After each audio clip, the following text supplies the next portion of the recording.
and welcome to the Good Health Podcast. I'm your host, Nicole Good, a registered nutritional therapy practitioner and functional medicine practitioner. Join me as we explore thyroid, brain, and fatigue conditions with positivity. From Hashimoto's to multiple sclerosis, chronic fatigue to adrenal dysfunction, I've got you covered. With expert advice and tips to help you take action now and inspiring real patient stories from successful individuals who refuse to let their health hold them back. Start your journey to good health today. And don't forget to come and join the conversation on Instagram at good_health. That's GOODE. Or visit my website at nicolegoodhealth.com to find out more. So today I wanted to dig into one of the pillars of the Mitoimmune method, which is the method that I've created from my studies, my experience, my work in clinic, and everything that I've done to support clients with their immune health and their energy levels. And the pillar I want to deep dive into this mitochondrial health. This and immune health really are the first two pillars. So mito within the Mitoimmune denotes energy, and then immune for immune function. But what actually are the mitochondria, and why is mitochondrial health so important? So every cell in our body has mitochondria, and you can think of them as the batteries of every cell. So they're the powerhouses. They do this by converting the food and oxygen into cellular energy. And cells in our brain, our nerves, our heart, and our muscles have got really particularly high levels of these mitochondria. So mitochondria are these specialized structures within our cells that are responsible for producing adenosine triphosphate, which is ATP. That's the primary source of cellular energy within our body. And they're unique because they have their own DNA.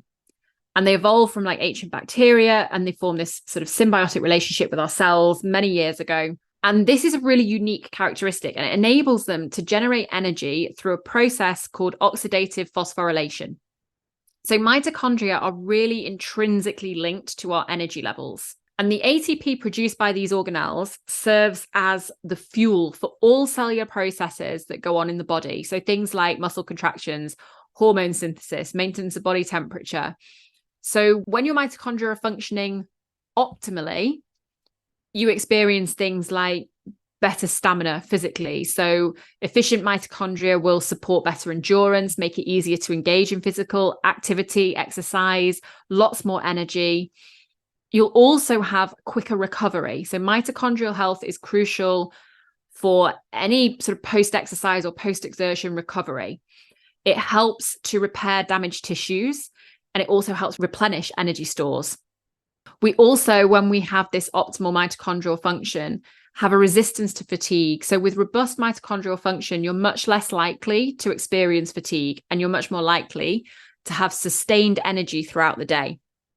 So when your mitochondria are functioning really well, you're likely to experience several health benefits, including really abundant energy.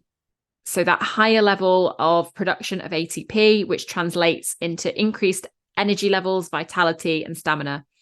Also improved mental clarity, because there's a lot of these within the brain, a lot of these mitochondria in the brain. So we get much sharper cognitive function, enhanced mental clarity. And as the brain relies so heavily on this energy to perform these, the complex tasks, your mitochondrial health is really important for this. We also find that you have a more balanced mood. So mitochondria also play a role in neurotransmitter regulation, which can really help to stabilize your mood and reduce the risk of those mood-related disorders. So anything from, anxiety, depression, anything like that. You also get more efficient metabolism. So proper mitochondrial function supports a balanced metabolism, which makes it much easier to maintain healthy weight and to regulate your blood sugar levels. So as you can see, mitochondria really are involved in so many different processes around the body. We talk about them in the sense of energy, but outside of energy, there's also so much more that they are involved in. Now, a byproduct of this chemical reaction that occurs to give us energy, so this reaction that the mitochondria do, this cellular energy, is the production of free radicals. So if you think of the mitochondria as the engines, the free radicals are the fumes that come out of the exhaust. But of course, in our bodies, we don't want those fumes, and this is the free radicals. So the free radicals are roaming around, and they need to be neutralized and mopped up. If they aren't cleaned up, they cause damage, and we refer to that damage as oxidative stress. So this damage can be, for example, it can be cell death, which can occur then in the brain, for example. And this has actually been linked to the onset of neurological conditions like Alzheimer's, dementia, Parkinson's, MS, as well as being linked to many of the aging symptoms that we've come to kind of accept as just aging. And we shouldn't have to accept it. These things don't have to be normalized. And this really is where longevity medicine comes into play. And our mitochondria are vital for this aging and longevity process. And we can protect our mitochondria. We can protect our brain health. So let's look a little more at this link between mitochondria and the brain. So the brain is one of the most energy demanding organs in the body. It requires a constant and efficient supply of ATP to carry out functions like thinking, memory formation, maintaining overall cognitive health. And when the mitochondria in the brain cells, the neurons, are compromised, it can lead to various neurological issues. So it can lead to things like cognitive decline. So like we've said, it can impact things like your Alzheimer's and Parkinson's, things like those sort of neurological conditions. It can also impact mood disorders. So that impact that they have on the neurotransmitter balance, we can get things like anxiety or depression. It can also lead to symptoms like fatigue and brain fog. So a decline in that mitochondrial energy production can result in difficulties with concentration, difficulties with memory, generally feeling that kind of just brain fog where you just don't feel quite as sharp as you used to. It can actually also lead to increased levels of pain. So you can see already how the mitochondrial health pillar of my mitoimmune method interacts with some of the other pillars, especially brain health, but also hormone health, also cardiometabolic health, immune health, adrenal health, thyroid health. So it links to all these other pillars within the method, because the mitochondria are so important around the whole body. So who do we need to support with their mitochondrial health? So in clinic, for me, this is a really vital step to supporting those who are looking to support optimal health and longevity. So those people where they've got fast-paced lives, those fast-paced lives are maybe taking a little bit of a toll, or where you need to be on top of your game and you really want to achieve everything that you want to do in life, but maybe you're starting to maybe struggle a little bit or feeling those energy dips. So let's take a look at a case study. Let's take a look at one of my clients who recently was struggling with dips in energy, feeling kind of burnt out. So we're going to call this person client A. So client A had no diagnoses, so generally saw herself as somebody who was in good health. She's an actress. She was working with a pretty heavy schedule, traveling a lot for work. She was burnt out to the point where energy levels were kind of dipping. She was struggling a little bit through the day to keep going as well as she used to, not to the point where she would have felt there was anything seriously wrong, but just struggling to keep as much energy going through the day as she did before. And also had a little bit of brain fog, didn't feel like she was quite as mentally clear as she used to be. She was eating on the road a lot or on set, which she was finding difficult. And in her words, she was just kind of struggling to manage everything that needed doing in day-to-day life. So she lived a really fast-paced, busy life. And as well as her work, that involved actually being an actress and doing the job, she was also going to events a lot. So she was out a lot in the evenings, and things like that. So she really lived this kind of fast-paced life. So what did we do? So we started with her gut health. So she had a comprehensive stool test, and we found some microbiome imbalance, some yeast overgrowth, and some low immune function. So we worked on balancing this out. We supported the gut by removing what shouldn't be there, repairing the gut lining, because she had some markers that showed that were consistent with intestinal permeability. And then we looked at repopulation of the gut with more of the good stuff. We worked on her immune function as well. So she'd found herself feeling pretty low quite a lot recently. So just feeling she didn't really get sick, but she kind of felt like when she traveled, she felt a little bit worse. It maybe took her a little bit longer to recover. She maybe felt like she might be coming down with something, but sort of didn't really come out with a cold or anything, but just felt like maybe her immune function was a little bit low. And from the test results, we could see that actually it was. So we supported her immune system. She also had an adrenal test, and her cortisol levels, the stress hormone, were pretty low, especially in the morning. And this was really impacting her energy. So we worked to improve her stress hormone balance. That in turn improved her sleep, and her energy started to benefit from that. And actually her immune function started to benefit as well. She also then found that this brain fog started to lift, but there were some things there that were still a little bit stubborn. So the energy was improving, but not quite getting fully where she wanted it to be. The brain fog was starting to lift, but hadn't kind of totally cleared. So we dug a little bit deeper.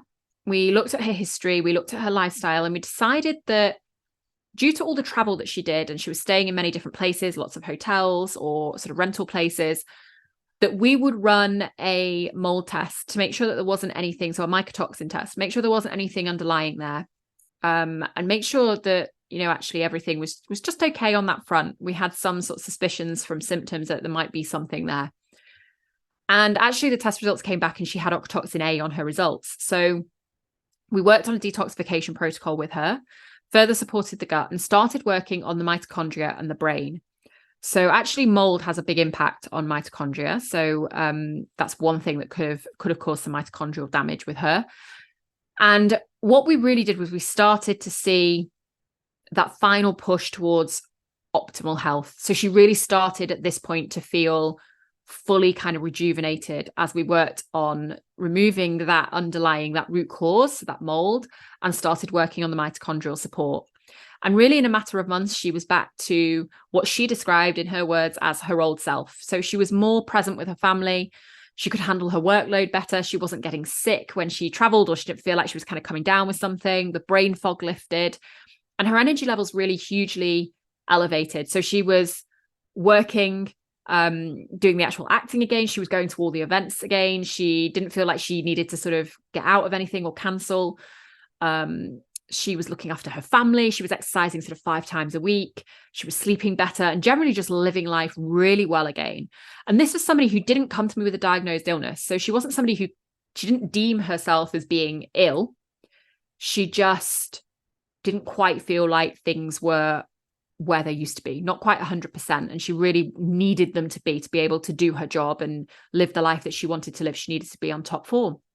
And often we just accept these symptoms, you know, we're just tired or we're busy or it's linked to age. And we really shouldn't, because we should be able to live optimally. And that's what she did. She decided that she was going to try and figure out what was going on and really get herself back to optimal health. And she did.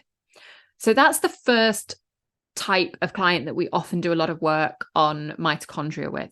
But the mitochondria is also really vital for my immune health patients. So those that have thyroid conditions or neurological conditions, or really any condition where fatigue or brain fog is a symptom or playing a part. So client B had Hashimoto's so she came to me to actually work on her thyroid. That was what she came to me for. So similar to client A, we took a whole body approach like we always do with a thyroid case. So we didn't just focus on the thyroid. We worked on her gut, we worked on her adrenals, her immune health, her thyroid, and also we worked on supporting her mitochondria. And the thing that led us to working on the mitochondria was that actually we found when we did a full thyroid panel, which she hadn't had on the NHS, we did a very sort of full comprehensive thyroid panel. We could see from that actually she wasn't converting very well. So while her medication was helping her with TSH, and those levels were actually good, so her TSH levels were fine, she wasn't actually converting the T4 to T3, so the 2 thyroid hormones, very well. And when this happens, actually your mitochondria slow down, so they don't function as well. So from an NHS perspective, from her sort of test that she was having, the TSH results, the blood test, being on the medication, actually things were looking pretty good, but she still wasn't feeling as energized as she hoped. And actually those inflammatory processes were still at play from the Hashimoto's, from the autoimmunity. And it's actually really common to find mitochondrial damage in Hashimoto's. So due to the kind of the free radicals that result from this oxidative stress in the body from having the autoimmunity. So there was 2 things at play. There was this thyroid conversion that we needed to work on. And then there was the underlying autoimmunity, this sort of underlying inflammatory processes. And we worked on both of those, and both of them have an impact on mitochondria.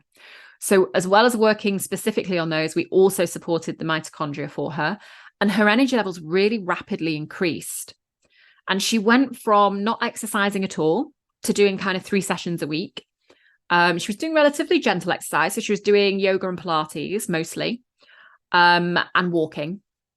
But she was doing that 3 times a week, and she was really managing, didn't feel like she needed recovery time anymore from that. She was doing really well with it. She was coping better at work. She was a mum, so she was able to be like a lot more present for her kids. She didn't feel tired by the time she got to the end of the week or the end of the day. And the change in her really was amazing to see. So really the mitochondria are so important for so many different clients. And that's just giving you 2 examples, but from the optimal health and longevity sort of clients right through to those immune health patients who have got a diagnosable condition, your mitochondria really are involved in so many different processes in the body. And it's really important to make sure that they are optimal. So let's look at my 5 top tips, because we always like to give you something to go away with. So let's look at 5 top tips to support your mitochondrial health. So one would be antioxidant foods. So antioxidants are compounds in foods that decrease inflammation and neutralize this oxidative stress. So they're really going to help to neutralize those free radicals that are produced from energy production. So that would be my first tip. And you can get as many of those in the diet as you can. My second tip would be herbs and spices. So getting lots of herbs and spices in. They're really anti-inflammatory. They're also antioxidant. And they have particularly useful benefits within brain health. So all herbs have got the ability to limit the damage from oxidative stress.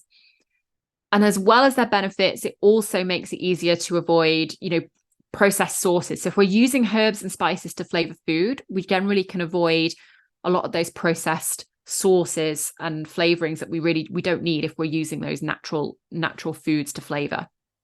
Number 3 would be eating adequate protein and healthy fats. So these really help to maintain stable blood sugar level, reduce toxins, so both of which benefit, much lower inflammation levels and optimal mitochondrial function. And the healthy fats really allow mitochondria to thrive. So we know that when levels of DHA, which is a type of omega-3, are optimal, it's really hugely beneficial for brain health. And the brain is predominantly made up of fat. We need fats in the diet. A low-fat diet is not good at all for our brain health. Tip number 4 would be sleep. So while we sleep, a process called glymphatic flush occurs. And this is where the brain clears toxins and other harmful proteins, so things like tau and amyloid beta. And this process can only happen while we're asleep. So we really need this clearing, detoxifying process to happen, but it can only happen whilst we're sleeping.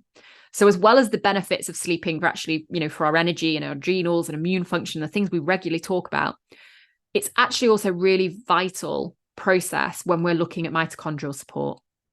And tau and amyloid beta have been linked in scientific research to the development of things like dementia and Alzheimer's. So this is really important to make sure that we're getting adequate sleep. Tip number 5 would be increasing organic plant foods in the diet. So increasing the different colors of vegetables and fruit in the diet, aiming for 8 to 10 servings a day, mostly veg. So maybe 8 veg and 2 fruit. Mostly with veg, a serving would be classed as half a cup. For leafy greens, probably more like a cup. Cruciferous veg are particularly useful. So things like broccoli, kale, collard greens, bok choy, rocket, those sort of foods are particularly useful for this. Your fermented foods as well are useful here. So sauerkraut, kimchi, those sort of things, they've got those prebiotic fibers in. And we will dig more into organic foods in another episode and the importance of those, because it's something that I'm hugely passionate about.